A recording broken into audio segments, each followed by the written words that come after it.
ముందు వీడియో చూస్తుంటే మీకు ఈ వీడియో ఏంటిదో అర్థమయ్యే ఉంటుంది. సో చూడకపోతే ఒకసారి వెళ్ళి చూసేయండి. సో ఇదైతే హెయిర్ వాష్ చేసుకున్న తర్వాత ఇప్పుడు ఏం చేస్తాను అనేది అయితే చూపిస్తాను.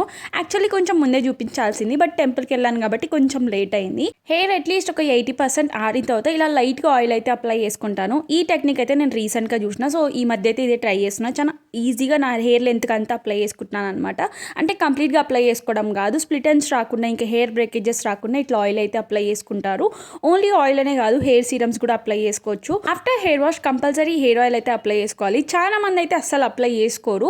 ఈ వీడియో అయితే మిమ్మల్ని ఇన్ఫ్లుయెన్స్ చేయడానికి అయితే అస్సలు కాదు. ఒకప్పుడు అయితే నాకు స్ప్లిట్ ఎండ్స్ ఇంకా హెయిర్ బ్రేకేజ్ అయితే చాలా ఎక్కువ ఉండే. పర్టికులర్గా డిఫరెన్స్ చూపించడానికి నా దగ్గర అయితే ముందు ఫొటోస్ ఏది లేదు కాబట్టి నేనైతే పర్టికులర్గా చూపించట్లేదు.